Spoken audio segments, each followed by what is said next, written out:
Let me point out a problem that most people believe is likely to occur. Chances are that we could end up with two Dalai Lamas, one chosen by Beijing, the other by the Garden Phodrang Trust in Dharamsala. If that happens, and I underline once again that most people believe it is likely to happen, won't that make for fairly serious tensions between India and China? Well, it could create tension. I don't deny that fact. But India, I believe, should continue hosting the Tibetan tradition without formally recognizing one Dalai Lama selected by China over the other chosen by the Tibetan people here in India. This isn't about taking sides. It's about safeguarding a tradition India has long protected. It's about quiet support, and the intention is to avoid escalation and confrontation.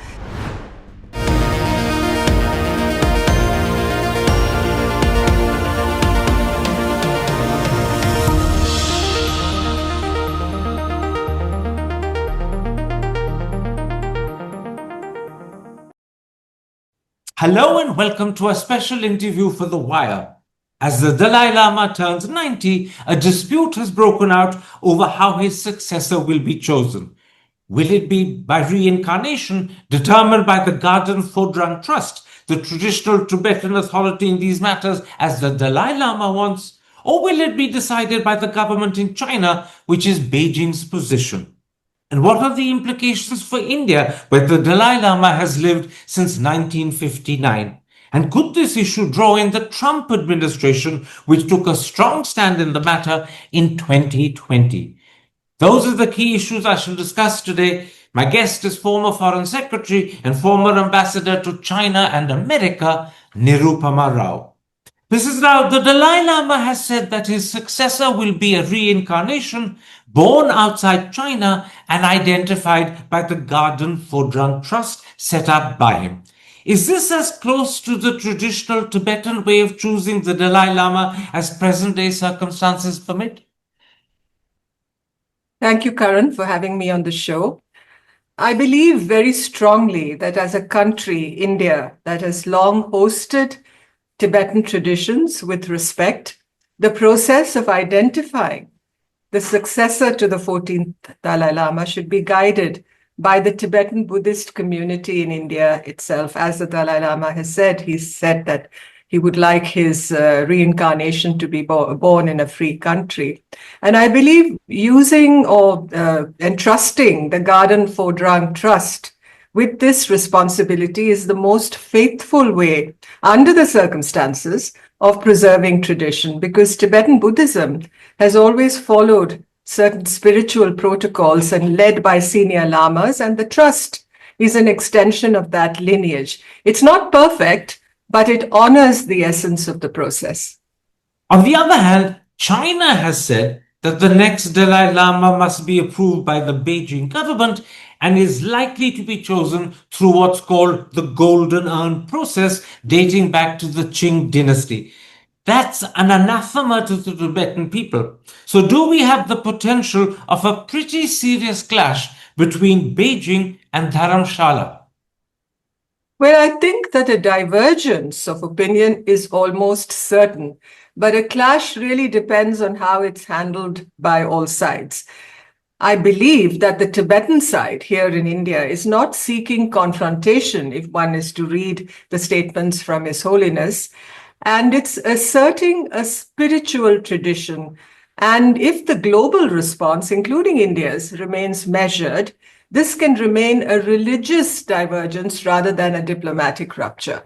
Except that's not the position China accepts. China is insisting that the choice of the Dalai Lama must be approved by the Beijing government. It's also extremely keen that it should be done through what's called the Golden Urn method.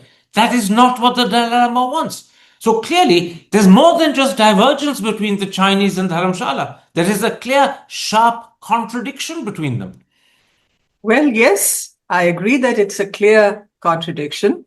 And communist ideology, as we all know, is purposely secular and often hostile to religious authority. And China's record completely demonstrates that.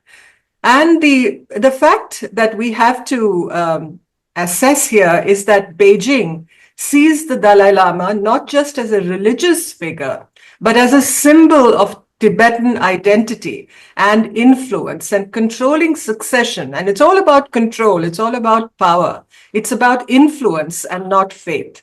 That's the unfortunate reality, I'm afraid. Which is why China is unlikely to back down. They are unlikely to accept that the traditional way of choosing the Dalai Lama, which is what the Dalai Lama wants, can go ahead. They will insist, as far as they are concerned, in doing it their way. Yeah, that's pretty clear. I mean, that is something we have to keep in mind.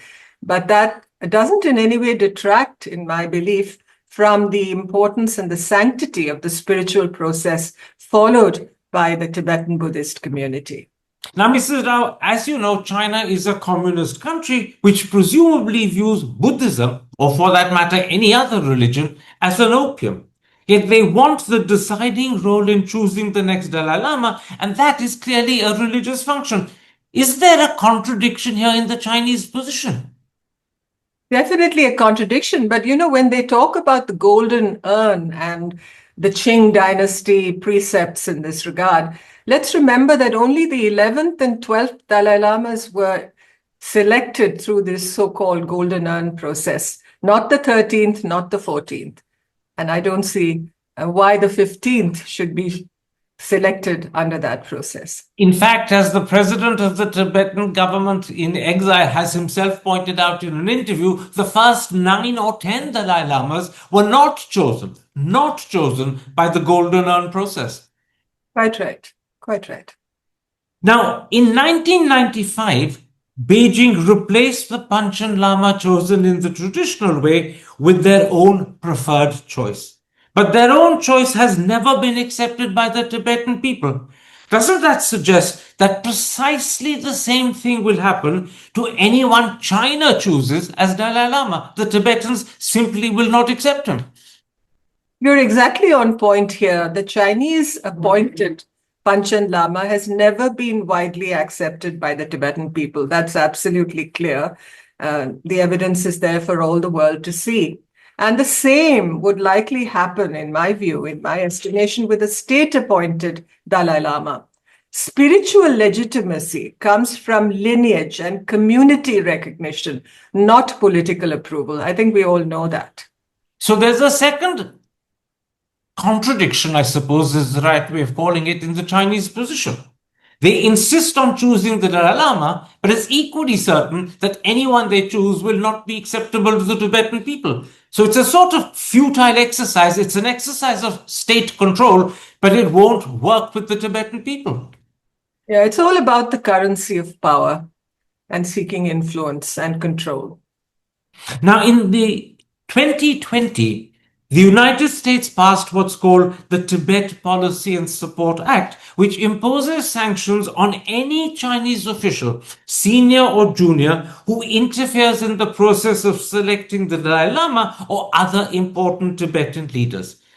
Now, if America adheres to this under the Trump administration, and given that it was Trump one that passed the act, it's almost certain America will adhere to it, won't we have serious differences between Washington and Beijing over the Dalai Lama succession?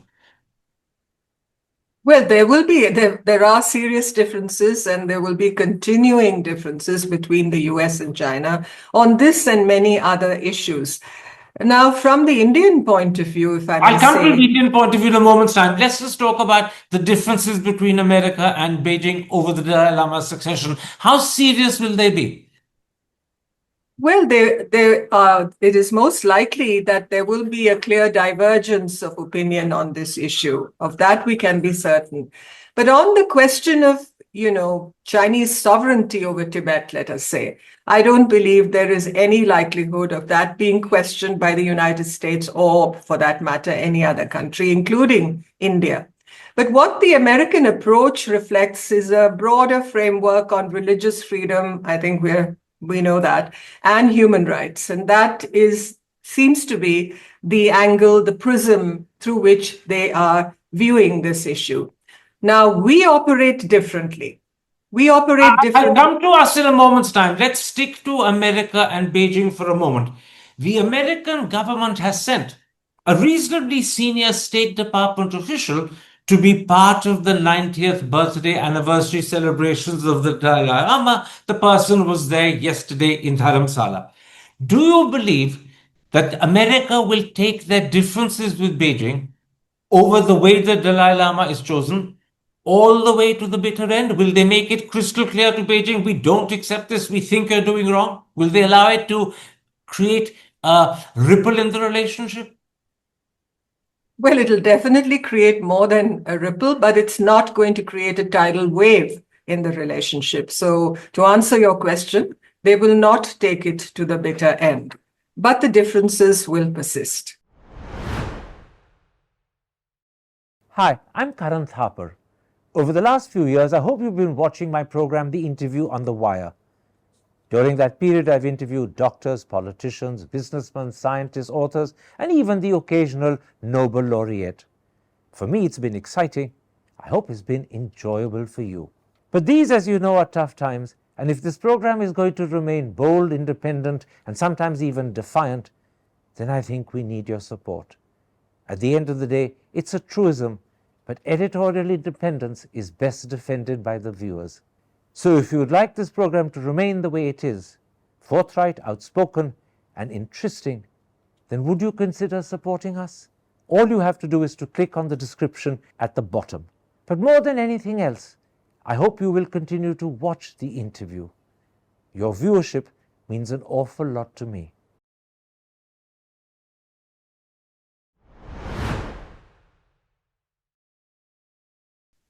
Now, against this background, let's come to the Indian position. Kiran Rijiju, the Minority Affairs Minister, has said, and I'm quoting, the incarnation is to be decided by the established convention and as per the wish of the Dalai Lama himself. But 24 hours later, the Ministry of External Affairs said, and again I'm quoting, Government of India does not take any position or speak on matters concerning beliefs and practices of faith and religion. Is that a contradiction and rebuttal of Rijiju's view or a case of confusion?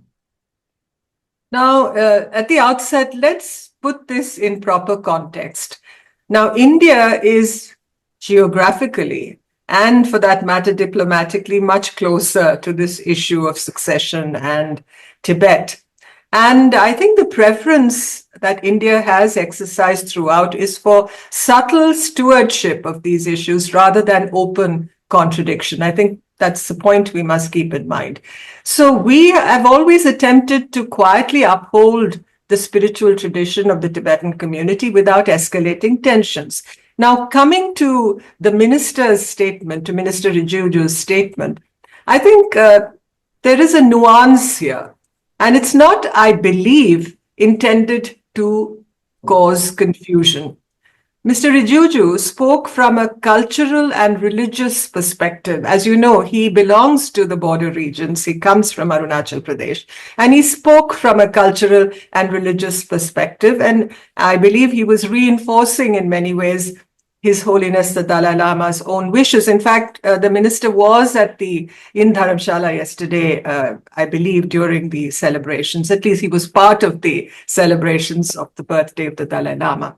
Now, when it comes to the Ministry of External Affairs, obviously the ministry will speak from the diplomatic angle and stated its position. But I think both these statements, maybe they were made in different registers, to put it in musical terms, but they reflect facets of India's cautious but historically supportive approach to the Tibetan issue. But which of the two statements reflects the Indian position, Rijiju's or the MEA's? Because they're not saying the same thing.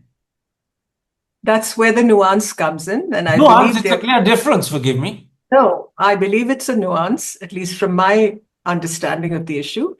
And I believe that they are both facets of India's approach. India has always felt very emotionally, and as far as the people are concerned, close to the issue of Tibetan cultural identity, religious identity. The Dalai Lama has always been recognized as a very honored and respected and very unique religious and spiritual figure for the Indian people. And I think that is central to our approach to this issue. Let me point out a problem that most people believe is likely to occur. Chances are that we could end up with two Dalai Lamas, one chosen by Beijing, the other by the Gaden Phodrang Trust in Dharamsala. If that happens, and I underline once again that most people believe it is likely to happen, won't that make for fairly serious tensions between India and China? Well, it could create tension. I don't deny that fact. But India, I believe, should continue hosting the Tibetan tradition without formally recognizing one Dalai Lama selected by China over the other chosen by the Tibetan people here in India.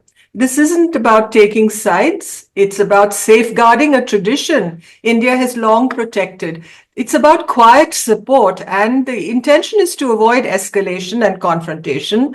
We support the Tibetan community's right to choose the next Dalai Lama through its own religious tradition. And remember, I'm not speaking. There's a contradiction there. Let me complete. No, but let me point out the I contradiction. don't speak for the government here. No, I'm pointing out a contradiction in your own view. You say we support the right of the Tibetan community to choose their own Dalai Lama in their own preferred way. If you support that right, how can you say we don't recognize as Dalai Lama the person you've chosen? Because you began your answer by saying, don't show a preference for either the Gaden Phodrang Trust choice or the Beijing choice. So there's a contradiction.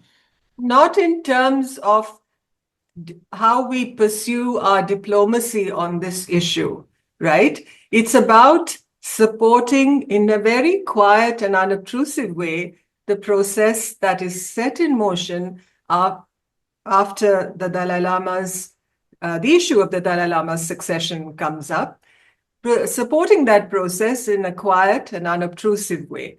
Because as our position, let me also add, as a host to the Tibetan refugee community and to His Holiness the Dalai Lama, since 1959, has been one of quiet stewardship, not of political involvement. China may react. You're reiterating the contradiction again. You say we should support the process, and yet you don't endorse the outcome of the process. How can you have both positions? If you support the process, you have to accept the outcome, and that means you accept the Gaden Phodrang Trust choice of Dalai Lama, and you don't accept the Chinese choice. And yet you began by saying, don't choose between the two. See, what I'm trying to convey to you, perhaps you have not understood this completely, is that, first of all, we have stewarded this process from 1959 onwards. We have allowed refuge to initially over 100,000 Tibetans who came to India, and we provided refuge and asylum to His Holiness the Dalai Lama. Now, when the question of his succession comes up, we don't abandon that stewardship. His Holiness has himself said the process of selection should take place in a free country, and that a candidate supported and identified and appointed, so-called appointed by the Chinese government, cannot be the legitimate candidate. Now, what I'm saying is, let us allow the process that His Holiness has spoken about here in India, on Indian soil, to go ahead if a child is identified who the Tibetan spiritual protocols believe is Mrs. the Rao, right I have to interrupt you. If you allow the process to go ahead, and you said that about 4 times, and you said we should support the process, you said that 2 times, how can you not endorse the outcome of that process? And let me add this. Since 1959, India has accepted and acknowledged the Dalai Lama as the spiritual leader of the Tibetan people. How then can we not accept and acknowledge his successor, chosen by his preferred method, as the spiritual leader of the Tibetan people? You can't say we are neutral between the Chinese choice and the Dalai Lama's choice, because that contradicts your position of supporting the process. No. We are not going to come in by making official statements about endorsing a candidate. You must understand the way diplomacy is conducted. That's not the way. It's not that we have to shout it out from the ramparts that we support this candidate. But we should allow this process to go ahead. That is what I'm saying. But we Not can't stop the process. obstruct it. But let's be honest, we can't stop the process going ahead. We have no power to stop that process. If the Tibetans, under the guidance of the Dalai Lama and under the supervision of the Gaden Phodrang Trust, choose a successor in a particular way, whether we support that process or not, we can't stop it. It's going to happen. No, I didn't say we are stopping it. All I've said throughout is that there is this process that is likely to take place if a child is identified on Indian soil who is seen as a potential successor. I'm saying, why stop that process? Let it go ahead. That has been my approach. But we can't stop it, is what I'm saying to you. Even if we want to. We cannot. I'm not saying we should stop it. I'm not saying we should stop it. I am saying we should let it go ahead. I think we should be able to muster that firmness and yet not accept the outcome as the spirit to allow that process to go ahead. This is the point I'm asking.